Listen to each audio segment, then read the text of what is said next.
Hi. Hello. Well, yeah. Well, Hello. Welcome. to go into it. Yeah. Welcome to the Organized Chaos podcast. This will be streaming on both the main Organized Chaos channel and the podcast channel. But after it's done streaming, you will only be able to find it on the Organized Chaos podcast channel. So if for some reason you need to watch it again, it is free. It is absolutely available to you. But you gotta go over to the Organized Chaos podcast channel. I have links all over the channel for it, and it will be right there for you, free to watch whenever you want. It's also available on most podcasting services if you just want audio version. Also, make sure to like and subscribe and follow. Yes, please. Like, comment, subscribe, follow. Please. We'd love to hear from you. Algorithm. Yes, the algorithm things are good. We like the algorithm. And don't just watch the first few minutes of it either. Watch the full thing. You know, we stagger our way through a lot of stuff, mostly with a 95% success rate. Yeah, to a degree. Yeah, it's almost a success. And what's amazing is that the podcast never has any technical issues. It's always seamless in every aspect. Never. This is never. I mean, we call it the best podcast in the history of the universe, and we only call it that because it's true. Like, there's no better way to describe this. We'll do it live. Yes.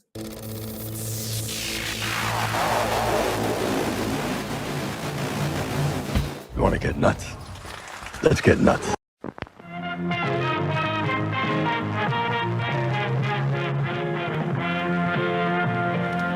Hey, this is Future Rob here, just doing some work here at the studio, working on these vlogs and podcasts. All these counselors start dropping dead, left and right. Heinous killings. Turns out, that kid who drowned the year before, his mother came back to that camp and exacted revenge.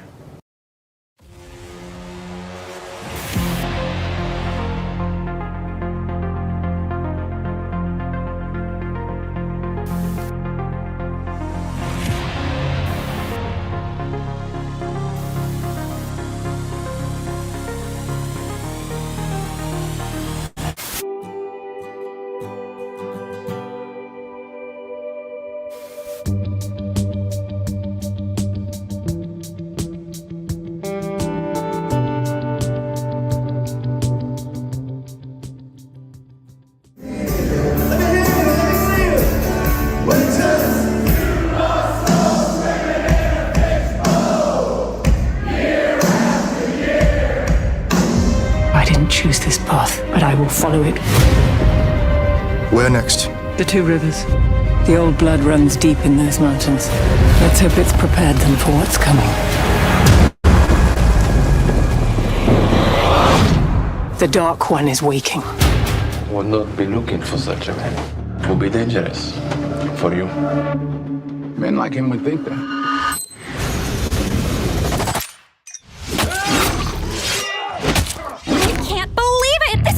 Ship I've ever seen! Hey, you! Green girl! Pump this! Don't pass out! I'm good at exploring strange new worlds and solving space mysteries. Let's see what I got assigned. Holodeck waste removal. That's Klingon prison stuff. Whoa! Whoa! Whoa!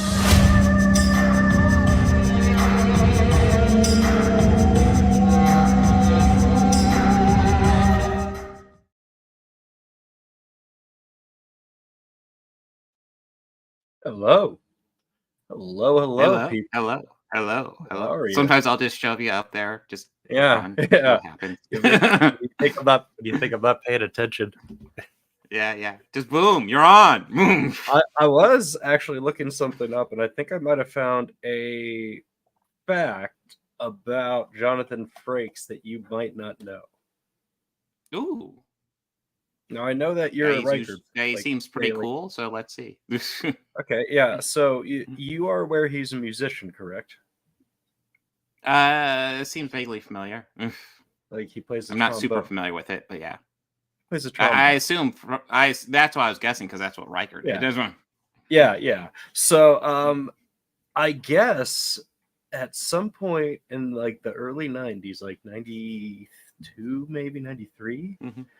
There was a band that was recording that were huge Star Trek fans, and like he lived up the street from the studio they were recording in California, so they just thought, hey, let's just go over and say, say hi. He had a cow mailbox. That's important to the story. Oh, but they found out he played, and they said, well, hey, we're recording an album. You want to come down and maybe play on it? Because they thought, how cool would that be to have Reichert on our album? Yeah. Right? It turns out what he gave him wasn't exactly what they were looking for, but they still kept it and used it later on the track, on the end track of the album, which was entitled Reichert's Mailbox, which is why that's important. That band was Fish. Oh, my God. So, I had known that for the longest time. Nobody's. Yeah. I mean, to mainstream music world. I mean, if it's not, maybe, yeah, but I think Taylor I don't know. Swift but they have their following. They have a following. Yeah, I was about ready to say they have a following. They have a big following. Yes, they do. That lawn was crowded last year. But anyways, welcome to the actually really cool. Yeah. I meant to tell you that last week, and I meant to tell you it in time for the Star Trek thing, the captains. But I picked up an extra shift that week. Ooh. And I just forgot to tell you, so I just kind of worked two doubles, or just worked a double, and that's why I didn't get back to you about the Star Trek captains. That sounds exhausting. but I had that fact for it, and it was going to be Reichert was going to be mine. So belated to that, but yes, just because of that's a cool fact. Well, not all of them are on a rock album. True. Just Leonard Nimoy has music. William Shatner. Yes, he does. Yes, he does. Nimoy does, and actually, there's an album I found that had the two of them on it. Like, it was like a track by Nimoy and a track by Shatner. I preferred the Nimoy stuff. Oh yeah, no, I was about ready to say Nimoy was like his folk like, stuff is fucking great. Like, I love it. It's not stuff I would like listen to regularly, but like if you listen to it, it's like it's decent. It's totally like fine, and you're just like kind of okay, Spock. Yeah, all right. And Shatner's is just cheese. It's and he did a continuance to Space Odyssey. Released a whole album about it. Had other themed songs about space on it. He even covered Starman. Of course he did. No, that's the thing. So like William Shatner is pure cheese when he left to his own devices. He is pure cheese. And it is entertaining to a degree. Deliciously entertaining cheese. Like you can't take it all at once. You gotta parse it out a bit. It's not like watching the original series where you have to tell, is he wearing a girdle? I think he's wearing a girdle. Let's analyze this. Yeah. Or play Spot the Toupee. Yeah.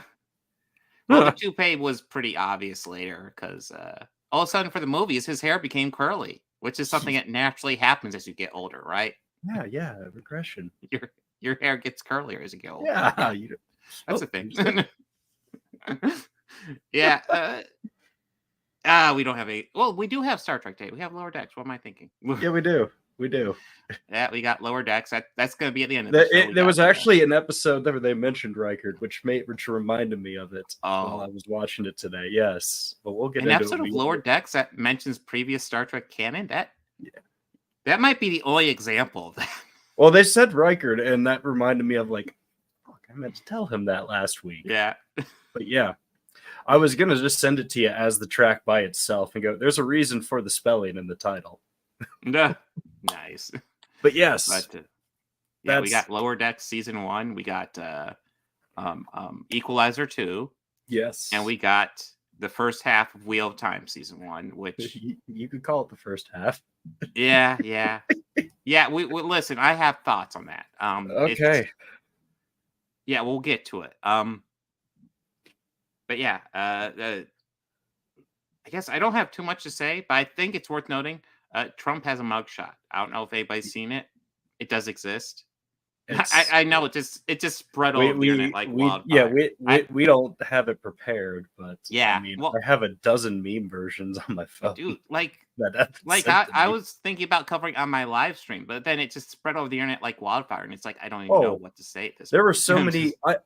I had one channel up that was watching it happen like in real time, and another of like one of the broadcasts of it. Now, what's weird is I saw one that looked like somebody's phone that was just on the runway. Like I got a close-up shot of him getting off the plane, and I was like, and I'm like flipping to another one. I go, oh, this is not a broadcast. Like this is not a journalist broadcast. Oh, let's watch this one until they get shut down. And then right as soon as he was gone, didn't even see which car he got into. Yeah, but he was heading towards what I think the third car, maybe. But yeah, no, like it got blurry, and you can tell the dude was being pushed underneath the plane and away from where they were going. So it was like, oh yeah, this person got caught. Let me switch to a broadcast. Yeah. But I watched a couple of the people live watching it. And I watched like the Midas Network talk about it afterwards a little bit. It's not one of my favorites, but it does okay work over there. I like one of their lead guys, Ben Mycelis. He's a good journalist. I like him. Yeah. I guess, are we ready for the main stories? Yeah, let's get into it. Okay, so we're starting out with Wheel of Time, season 1. I have thoughts. I actually have anti-woke thoughts on this. Whoa. Yeah, I know. Changing the programming on us, man. Yeah, all the time I call out these anti-woke guys because they're screaming about all this stuff that doesn't even, in my opinion, apply. You want to talk about unnecessary wokeness? It's not. It's just like a key element in here where I feel like they're forcing it. So I'll go into kind of briefly like the books and this because it's been a while since I've read the books, but here's what I remember from the books. So the Dragon Reborn broke the world. The Dragon Reborn is a man. It's a person who can channel magic, but because of it being tainted by the Dark One, because the Dark One was a man, he tainted the magic side for men. So only women can cast magic safely. And a man who can cast magic has the threat of being the dragon. So that's why it's a threat. Now, this series is kind of all that, but then they add the idea that women can be the dragon too, which, again, like, if you want to complain about stuff like that, this is the type of thing where I'm like, that's it. Like, I don't understand the logic in changing that at all, other than to add that women can be the dragon, which, listen, like, you can see mirrors in our society. The idea that a man broke the world and women are kind of fixing it, although now there's, like, corruption with the amount of power women have and stuff like that. There are mirrors already, but I feel like they're adding other elements for no reason, other than to say women can be the dragon, which is missing the point, I feel, and it frustrates me. So yeah, that's my anti-woke rant. See, I didn't know that, so that's something that's within the lore of the books, right? Yes. Yeah, okay. And that's the thing. So I'm fine with changes from books. There's lots of changes here. There's lots of stuff they carry over. I mean, other than, I don't know, other than just the idea of, like, them trying to, appeal to all, demographics in there, but it's I don't know. Well, it's a weird change because, like, it's an interesting choice. Because there's plenty of women. There's plenty of powerful women in this story. I mean, Moraine is very powerful, but yeah, it's a weird change in my opinion, and I don't understand why. And I almost feel like it's an example of when, like, these writers are being woke without good reason. It's not like these 50 billion other examples. That's the problem. That word has been so fucking abused that it doesn't mean anything anymore. No. But it's like, if you want to target something, like, here's something you could probably take a shot at, but instead they're targeting fucking Blue Beetle, which was just a fun fucking movie. And, like, why? Yeah. Why? Yeah. No, like why? I said, like, no. Why are they attacking Blue Beetle? Oh, because it's racist against Mexican Americans. Did you know that? What? Yeah, that's their argument, dude. What? Yeah, a Now, movie. are these like voices who are saying this? Are they in Mexican American? No, it's a pretty much a whole bunch of white guys saying that a movie directed by a Mexican American, written by a Mexican American, starring a large Mexican American cast is racist against Mexican Americans. Okay. That makes sense, right? Sure. No, it. Sorry, I'm gonna need a minute to process that. Yeah, well, yeah, I can go on a little bit further because Yeah, here I'll yeah. put my anti wokeness aside here because it's not like Yeah. it's that big. So I'm gonna look at this Hey. series because it's gonna have its own thing. The I only expect it to be different. I would say the only thing that would be, I guess, stereotypical to that culture would be the family aspect, but Yeah. that was the point of the film. Yeah, yeah. Thank you. I agree. The fucking Yeah. No, these Sorry, people are let's let ridiculous. yeah. Oh my god. Fuck. But Oh so god damn. putting aside my complaint about how they changed the dragon, which is a pretty big fucking element of this story. Okay, yeah. I honestly I didn't get as far. There's a dragon. Yeah, the a natural the idea is that every generation or so there'll be a male who can channel magic who is a dragon reborn, and that there's the threat that they will break the world again, so this person has to be stopped essentially. Okay.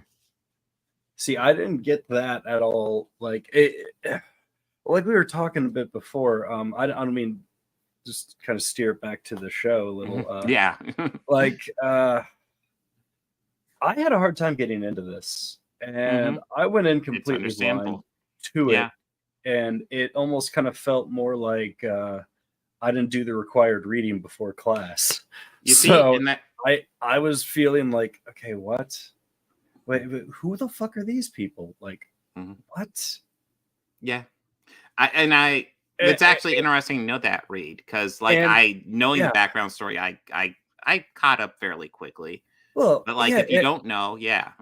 Yeah, and I mean, for a fan of the series and all that, I'm sure it hit a lot of points, and also how they opened it, because they kind of just hit you with a lot of information quickly, and it's just okay. Wait, what? So I mean, in the sense of moving a story along for the purpose of time, fine, yeah, cool, good. I don't know. I had a hard time like following what was going on and who was who, and I just felt lost during it. Well, Yeah. I will tell you, there's also another complaint I have is that I feel like they're Game of Throning the story a bit. Like they're adding some sex in there. Like I do like. I guess that's an element. Like I'm kind of forgiving of this, but like they really shouldn't be doing it. You know what's funny? Yeah. There was after that scene where there's like in the tavern with all the candles and everything. I even thought like this looks like the tavern at King's Landing. Yeah. Like to myself, I was just thinking that, and it's just funny that you say that, because that scene, I don't know. I guess I'm immune to it from Game of Thrones, so I just figured, okay, this is just part of it's key to the plot. You know, well, that I think the characters in the book were supposed to be a bit younger, so I think that's kind of what they're doing, because like in the book, Rand and Egwene, there's a flirtation there, and here they're fucking. It's a hell of a flirtation. Right there. Shit. Yeah. A hell of a liberty on the creative end. Karen is married, and I'm pretty sure the woman he's married to was just someone who liked him in the book, and I'm pretty sure she didn't die. It's been a while, but I'm pretty sure she didn't die, so I'm pretty sure that's a whole new aspect added here. But yeah, they've done a fair amount of changes here to kind of Game of Thrones-ify it. They're throning it. Yeah. So there's lots of action here, and I'm not getting drawn into it, even though I know a lot of the story. So yeah, it couldn't keep me. I tried. I will say I want to give this a chance because I liked the first few books. The series did go on a bit too long for me. It's like 15 books and they're like an average of 700 pages per book. I got like 4 books in and it's been a while. Okay. But I liked what I read. Especially the first 3. I really liked the first 3. So I want to give it a shot and hopefully it gets better. But like this is not a great start. Now, saying all my complaints there, some things I actually want to say that this series does a really good job with. The sets, the costumes, even the effects, even though the effects aren't perfect, are all Yeah. pretty fucking good. This Okay. series looks great in my opinion. I think Amazon threw a budget at this because I think it's clear Amazon is looking for a Game of Thrones, and I think this was kind of this was a big fantasy franchise, Wheel of Time, Robert Jordan's series, and they definitely want this to be their Game of Thrones. I don't think it quite took off. We'll see. Maybe season 2 will kind of pick up, but then they did Rings of Power, and I think Rings of Power is more of the success they were looking for. That definitely got an online buzz from people screaming about how woke it was, and people actually watched it and said, it's decent. Okay. But yeah, so far I will say against one thing I will say in Rings of Power's behest is that it's actually doing its own thing. It's not trying to be like Game of Thrones. It's just trying to be a Lord of the Rings fantasy series, which I think this Wheel of Time definitely has potential to be its own thing and be a very cool fantasy series. Just, I don't want them to Game of Throneify it anymore. That's kind of my big thing. Just don't Game of Throneify it, and I don't like the minor changes. Well, they're probably only doing it because they know it's a formula that works. Yeah, and like they're just applying the philosophy. If it's not broke, don't fix it. Yeah, but it's a studio issue. Yeah, it's a studio thing. Yeah. So I mean, and they probably felt that's why the public felt Rings of Power underperformed. It didn't, in my opinion. It was a great series. Yeah, and I'm not even a big Lord of the Rings fan, and I enjoyed that. Yeah. So, Rings of Power. I said it before. I'll say it again. It starts slow, and then it just builds and builds, and then the last 3 episodes, in my opinion, are just fucking fire. Just great stuff. Essentially, I start the series a little bored, then we get to the end. I'm like gripped to my seat. I am on board. Maybe Wheel of Time will pick up as season 1 goes on. Maybe season 1 will kind of drop the ball, but maybe season 2 will pick it up. I hope this does well. I hope it gets better. I think that's a better way to say it. I hope it gets better. Because this is not, like, the first couple episodes are not a great start, in my opinion. Oh, yeah, and I think it is kind of a fun fact. Rosamund Pike is obviously a big star, so she's kind of given more screen time here. But it's worth noting, like, the guy, Rand, the guy who's second from the right, who's kind of small there, is the main guy in the books. I don't know. Like, I think, to a degree, like, I actually think there's an advantage to the way the series is presenting it because it's presenting Rand and Perrin and Matt as all kind of equals in the story, which does kind of add a bit of mystery as to which one will be the dragon, in my opinion. Because, obviously it's going to be one of those 3. And when it's the main character, it makes it a bit more clear. So I think that's actually a decent, like, the fact that Rosamund Pike is in the series, they obviously want to up her role quite a bit. So I get it. And I think the way they're handling that aspect is actually kind of clever because it adds a bit more mystery as to who the dragon could be. Making it that women can be the dragon, I'm a bit not as big a fan of, but it is what it is. But yeah. So my initial review is I'm not a fan of the first 4 episodes, but I am hoping it gets better. Essentially, I'm crossing my fingers on it. And yeah, how far did you get, Bobby? barely finished the second episode. Mm-hmm. I just felt confused and lost. I started watching something on on YouTube breaking down the characters and everything because I just felt lost. I was just my head's swimming. Mm-hmm. Yeah. Well, I do.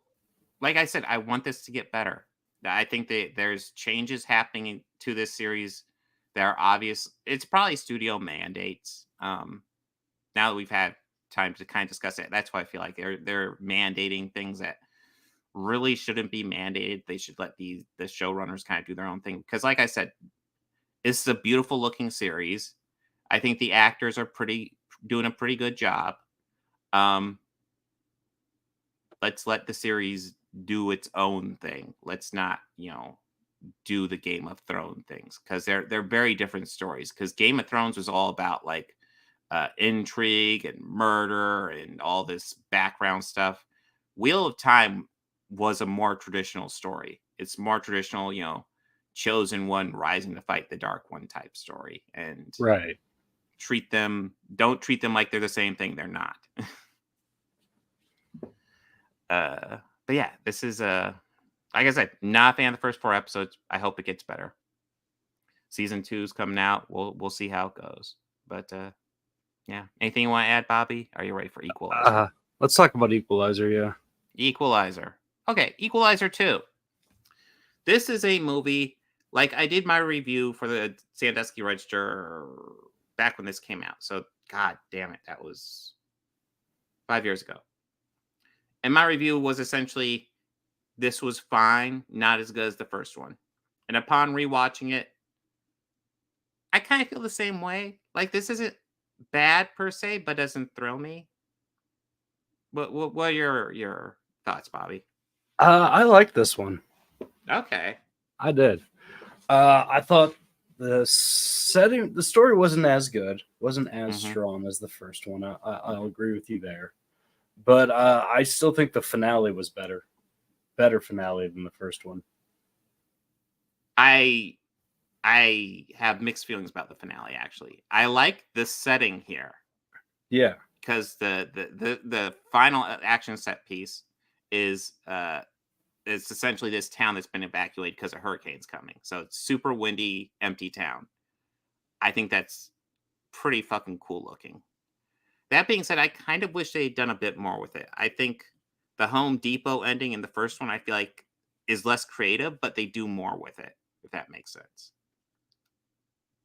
Yeah. But yeah, like I said, I don't think this is bad as much as, like, especially rewatching it, like, I see what they're going for, and I don't think they are quite there. Because we have the Pedro Pascal character. Spoiler, villain. And I feel like they're really... surprise. That was a surprise to me. I was like, oh, Pedro. Cool. Well, oh, Pedro's bad. Yeah, well, I mean, you can kind of tell what they're doing because they set it up so like Robert, Denzel Washington's character Robert, it was Pedro Pascal's partner for 7 years. So yeah, that tells you something. But I feel like with his character, they're trying to almost set up like an anti-Equalizer, kind of an opposite, because Robert's all like into order and like setting things right. And Pedro's kind of become this character who kind of just doesn't care. Throw it up in the air. There is no order. There is no right and wrong. Just do what you need to do to get paid. And I feel like they're trying to set him up to be like an opposite. And I feel like it never quite works. However, Pedro Pascal is always good on screen. So that aspect works. But yeah, like I said, I don't dislike this one, but I'm not super thrilled with it. I think it has aspects like the first one, but not quite as well done. But I definitely won't say this is a poorly done movie by any means, by that aspect as well. Yeah, I guess if you're looking for like a positive or negative review for me on this one, you're not going to get it. My review of this is just kind of down the road. Just like if you really like the first one, go ahead and check this one out, I guess I'd say. I'm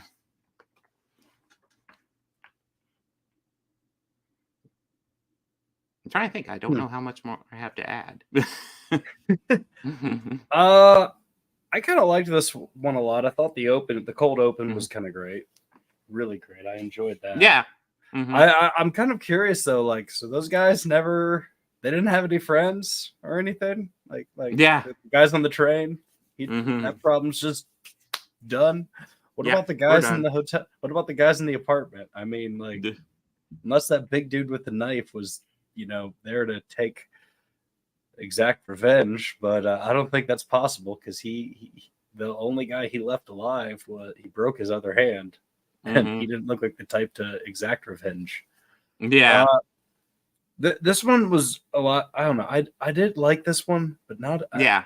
I can't say if I'm really thinking about it because I watched it today too. So, like, actually right before we started. So,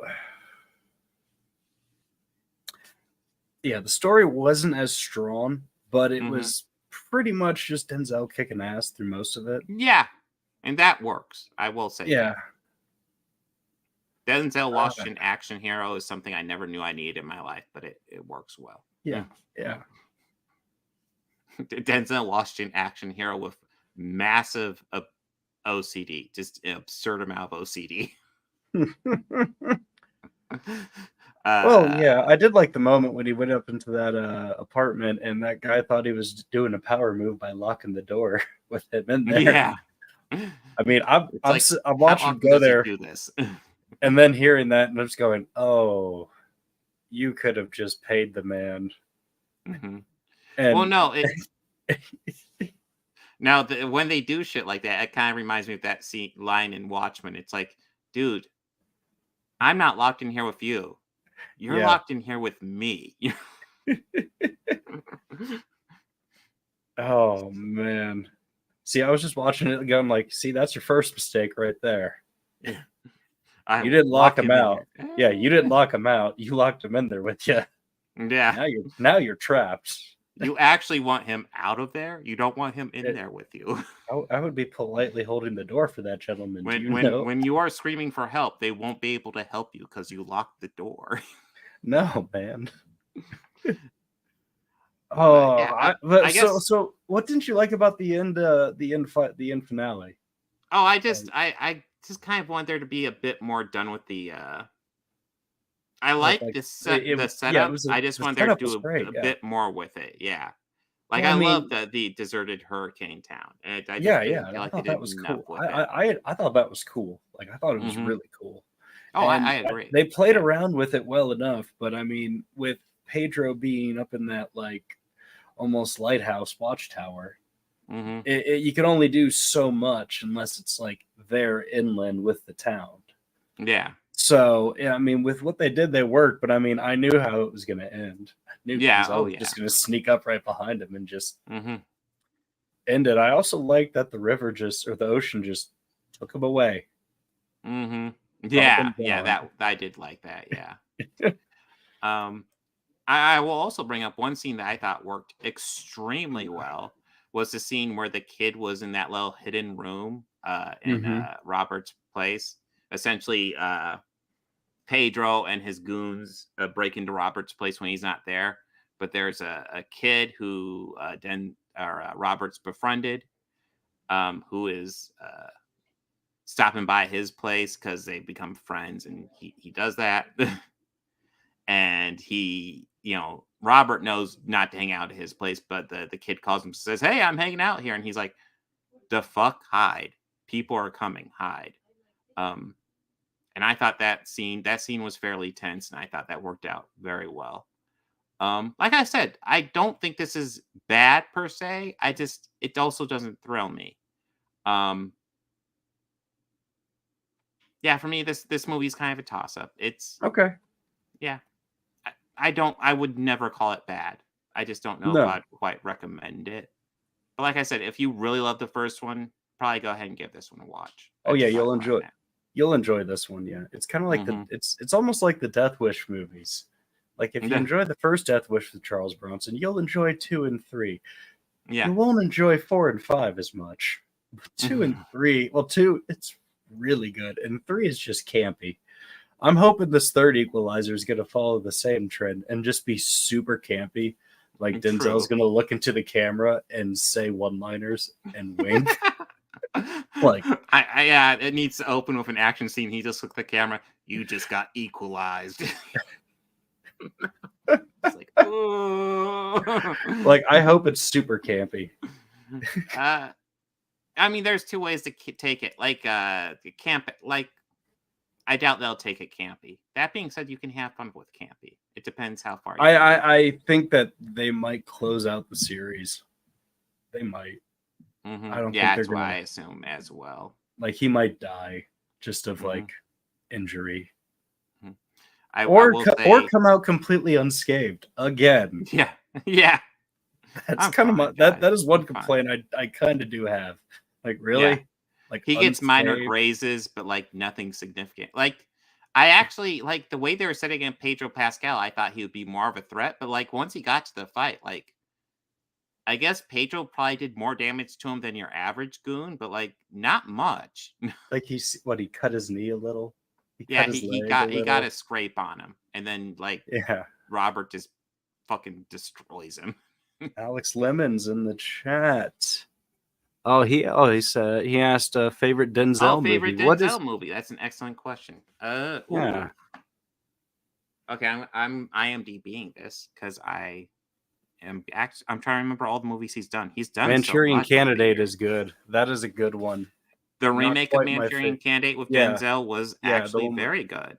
It was very good. Yeah, I was thoroughly impressed with that one actually. Mm-hmm. Man on Fire is pretty good too. Man on Fire is solid. Let's see. Wow, he hasn't done a whole lot of acting in the past couple of years. Probably because I don't know, he's not young. Yeah, no, he does good stuff. Fences was good. Magnificent Seven was good. Two Guns is fun. Flight is good. Geez, just going over the past couple movies are good. American Gangster was good. Yeah, American Gangster was good. What's the horror Fallen? That one's probably my favorite with him. I don't think I've seen Fallen. Oh, really? Really? Are you what? Crimson Tide, Philadelphia. Yeah, Crimson Tide is great. Oh, dude. Look that one up real quick and just look at the cast alone. Oh. Glory. Hold on. What Glory was my great too. Denzel movie? He did a movie called License to Kill. It's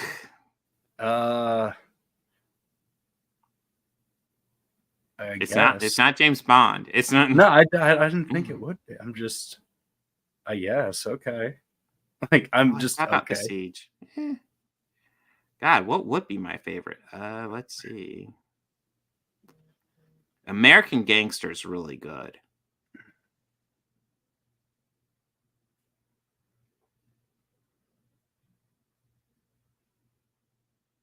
Oof. I lean towards American Gangster right now. Is my pick. Okay. Have you seen the newer Magnificent Seven that was released? I guess. No, I haven't. Not that new anymore. I haven't. Him and Chris Pratt. It's actually really good. It's really good. Oh, now I remember why I didn't see it. Because I liked everybody but one actor in it. As I recall, Chris Pratt plays a wormy guy. Well, so it fits well. Yeah. Denzel.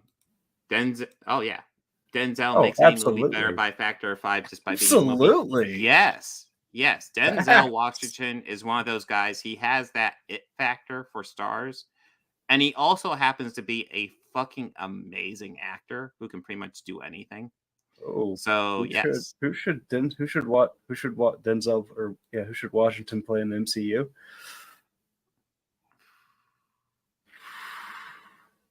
Yeah. William Stryker. I know lots of people have fan cast him as Magneto, which that'd be cool. I'd be cool. I'm down for That'd be that. cool. That'd be cool. Yeah, but William Stryker. Yeah, I could go for William Stryker. Honestly, like I'd want to see him play a his age is the only thing that limits him at this point. If this was That- like that- 30 that's- years that's- ago, he's yeah, like that's Black kind of- Panther or something. Oh, He's like, younger, absolutely. yeah. But yeah, that's why I went for William Stryker. Now, Mhm. man, I Yeah. don't know. Honestly, I'm cool with him in most anything. Denzel's one of those guys who kind of gets a pass from me. So like any role he wants to do, I'm kind of on board with. I'll see how he does because he just knocks it out of the park every time. Oh yeah. But yes, Equalizer 2. Yeah, next week we're going to cover the new one. So Yeah, we got the new one coming out. Yep. Tell that to Tom Cruise. What? I'm not 100% sure what you mean. Oh, what, the fact that he keeps making like Mission Impossible movies? Oh. He keeps making the same movie over and over again. Is that what you're talking about, Blurry? Maybe. Yeah, I'm not sure. Okay, so Tom Cruise totally has the it factor as well, and I think he's an okay actor. He's no Denzel by any means. He's all right. He's all right. He's not great. He's okay. Well, yeah, Alex. If Denzel played Magneto, I think they would have to change it up a bit. Because I think Holocaust survivors are getting very old anymore, so I think they would probably have to change something up about that. Yeah, maybe they would. Maybe his origin is a bit more rooted in the civil rights movement or something like that. I don't know. We would have to see how they play it out, but yeah. Well, yeah, that is true. Unfortunately, yes. Oh, in relation to his age. So Denzel, I'm talking about Denzel being a little old. Denzel, I think, is got a few years on Tom Cruise, actually. Let me double check that. That being said, I can make all sorts of allegations on why Tom Cruise is still acting youthful, but they're just allegations at this point. Lots of hair dye, and I'm pretty sure he's gotten some Botox. I'll just say it. Yeah. Yeah, Denzel's got like 10 years on Tom Cruise, if you guys are wondering. Let's see. Oh yeah, what's next? Lower Decks. You ready for Lower Decks? Yeah. Lower Decks season 1. This is the grittiest, darkest Star Trek show ever. It is so scary. Yeah, this is not for kids. I totally let my kids watch this, but yeah, there's yeah. hey. Oh, the older ones. The older ones. I was about ready to say my younger one actually didn't really want to watch it. He went into my bedroom and watched Sonic videos and Minecraft videos on my TV, and then my eldest watched it with me. So, but no, this is a series that I was very hesitant to go into when it was first announced. When it was first announced, I was actually kind of like, ugh, really? Like a goofy Star Trek comedy series? That doesn't sound yeah, I'll admit the idea was a little off-putting to me at first. Yeah. But then, like, essentially I saw the first episode. I gave it a shot and I watched the first episode. And then I just watched the first season because I thought it was, like, perfect. Like, because the whole announcement was like, we're doing a goofy Star Trek animated series and it's going to be in canon with the rest of the universe. And I'm like, that doesn't even make sense. But I do think this series actually does an amazing balancing act between like having fun with Star Trek canon, but still like having respect for it. Definitely. Like it seems kind of almost like a group of friends writing Star Trek episodes at like the lunch table at school. Like with some goofy off the wall shit, but still like loving the lore, but still also acknowledging that you could poke fun of it a little. Oh yeah. I'm pretty sure I caught a reference to Dr. Crusher fucking a ghost in one of these episodes. So I'm also I might have had to go, wait, what? What did they just say? Yeah, no, there's so many weird episodes of Star Trek that are like ripe for something like Lower Decks to cover. I would love it if they did a sequel to Threshold, the episode where they go so fast they become lizard people. Just let's follow that one up. Or let's like maybe they're in a chase and they're trying to get away and they stop at one point and they're lizard people. Yeah. But yeah, I want to stress like if this series is off, like the idea of this series is off-putting to you at all, give it a shot because this is actually so much fun. Essentially, like it's roughly based on the TNG episode of the same name. Obviously, not as serious as that one. That episode was actually fairly serious, but it was about like four crew members in the lower decks just trying to work their way up to the ship, but working minor jobs. But it's based on that. But this is actually a lot goofier, obviously. All the hijinks they get into. We have a Bradward Boimler, who is like the guy who just wants to get promoted and he will do everything perfect and work his ass off. You have Mariner, who is the complete slacker, doesn't give a shit about anything. Minor spoiler for the first episode. Daughter. Yeah, she's Captain's also the daughter. captain's daughter. Yeah. Captain's daughter. So she has all the edge to get all the promotions she wants. And the only reason she doesn't is because she flat out doesn't want them. She likes where she's at. She doesn't want the big important jobs. And then you have Tendi, Ryan Medic, and then Rutherford, the cybernetic engineer. And that rounds out your main cast, and then the rest of the cast are essentially your bridge crew, the captain, Mariner's mother, Ransom, who is like Riker, but like way more like Ransom's kind of like the cliched version of Riker, where it's like I'm just gonna sleep with everybody and beat up everybody, and like whenever you made a comedy version of Riker, that's pretty much what Ransom was. Huh, I'm gonna sleep with it. That's Yeah. Riker. But yeah, just overall, I really like this series. Yeah, I enjoyed this. I really did. Mhm. And I'll say it took me a while to actually be able to recognize Jack Quaid. Like I know Yeah. it's him, and I know it's Mhm. him, but like he kind of disappears into the role sometimes at some points of it. Like it's hard for me to even hear his voice as opposed to just like the character. Yeah, no, he kind of does disappear in it. And, like when you watch the Strange New Worlds crossover and you see him played in live action, it does throw you off a little bit because you're like, oh yeah, that's right, that is Huey. That is Jack Quaid. Yeah, Yeah, that is Jack. that Quaid. is Holy Megan crap. Dennis's son. Yeah. Yeah. But honestly, he does a good job. Like I said, I like all the characters pretty much here. Obviously, the bridge crew I'm less impressed with because they're a bit. It's weird because the bridge crew is almost goofier than like these guys. Yeah. Because like Captain Freeman is, let's face it, not a great captain. No. She is like okay, like you can't even make a possible argument that she's a good captain when she does that one episode where she puts them all on micromanaging. Like everybody's time for a task and you have to get done in that amount of time. And then like if something goes wrong, you're fucked and you just can't fix it. You just gotta do the half-ass job and move on. It's like, Yeah. oh, this is bad. This is so That bad. was funny. Yeah. A little lesson as to why micromanaging is bad. Yeah. But okay. Yeah, so yeah, the bridge crew is not great. The main crew or the lower decks crew.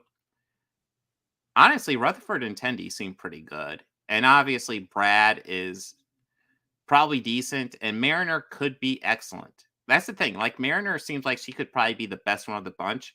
She just doesn't want to. You know, that's her right. But yeah. But yeah, I love that. I love the hijinks. I love the fact they bring back a lot of the original voices, which is the advantage of animation. Because I think this is supposed to be 5 years. This is supposed to be like 5 years after Nemesis, so nobody's gonna look like they're supposed to. But with animation, just bring back their voice and they're good. Yeah, we've already had what, like one cameo, like from like a We've past crew member. well, actually, we had a couple. We've had Yeah. in this season, we had Q, we had Riker, and we had Troy. Yeah, that's right. Yeah. Mm-hmm. Q, And I I'm forgot. trying to That remember was if there was so more. funny. It Q, was that so it great. was such a goof. Like he's barely in the episode, but it was great to have him back. Great to have John Delancey voicing him. Yeah, it was just like, oh, I know that. Yeah. I know that guy. Time to throw you into a villainous trap, and then it's like, and then it's a lot. Mariner's just like, no time for your stupid games, Q, and Q's like, oh, come on. Well, he Oh, probably and, he probably had twice as much fun doing that than anything else he's ever done. Yeah, he had. Yes, I think he has fun coming back and doing that stuff. It's like Discord and My Little Pony, which is essentially the My Little Pony version of Q. Yes, I have kids. I know about My Little Pony. But oh yeah, do we want to talk about Badgie? Yeah, Badgie, I love this holographic program that has decided it likes to kill people and wants nothing more than the holodeck safeties to get turned off so it can kill people. Just like, so this is why the holodeck is always having trouble and the safeties get turned off, because behind the scenes there's always Badgie just wanting to kill you. Just Badgie wanting to kill. Yes, it's just that good old fashioned urge to kill. He just has it. Okay, Well, and you might be like, Badgie came really close. Yeah, Killing everybody. Yes, he did. But yeah, I guess I don't have much to add. No, I'm really excited to dive into the next season next week. Me too. I don't think I've ever finished season 2, and I haven't seen any season 3, and then season 4 is coming out pretty soon. I'm kind of excited just to get caught up with all of it. Because I've definitely seen season 1 before, but it was good to talk about because it's fun. This is just a fun show, and another example of why New Trek is pretty fucking good. And if you're not watching it and you're a Star Trek fan, you should watch it. You should. Yeah. But anything you want to add, Bobby? No. I my first I guess introduction to Lower Decks was the Strange New Worlds episode, and the series has not disappointed since. I kind of enjoy that it's not like there's like key threads that go on the whole season, but they really aren't like heavy plot point stuff. Like nothing that really moves any of it along, but it's more just like there's common themes and things that go on. Like Brad wanting to get promoted, and how the God, what's the other? I'm drawing a blank now. She's the Mariner? captain's daughter. Thank you. Yes, Yeah, Mariner. She's Mariner. the captain's daughter. Yeah, and like small stuff like that. But I'm excited to see where else they're gonna go from it. Which I hope it's kind of more of the same.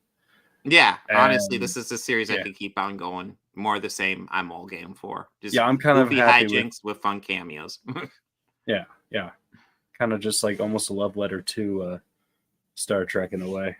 Yes. Yeah, no, it's kind of perfect in that way. Yeah, I just love how this series bounces it all about. It's a good show. Good show. Absolutely.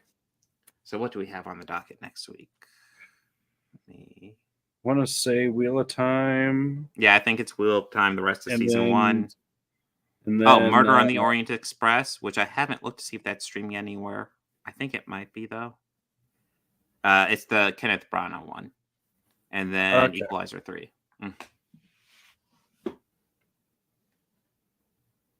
So we will see if Equalizer 3 goes cheesy or goes serious. I think it'll probably stay serious, but yeah, I hope it goes serious or cheesy. You know, like if it's one of those things. If they want to close it out, they'll probably keep it serious. But if they are like, we're going to keep it going, and they'll probably go cheesy. They'll probably Rocky 3 it, and then we'll have Equalizer 4 Happy birthday, Polly.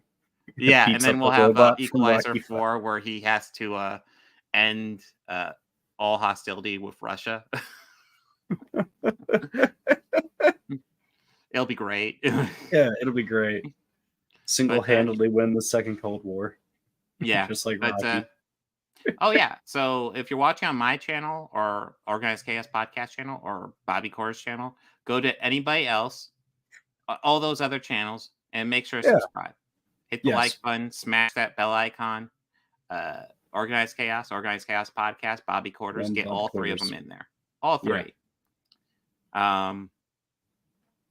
I guess I think we're ready to sign out. You ready to sign Yeah. out, Bobby? Oh yeah. All right. Everyone, have a good one. Take care. I didn't move my eyes. Shut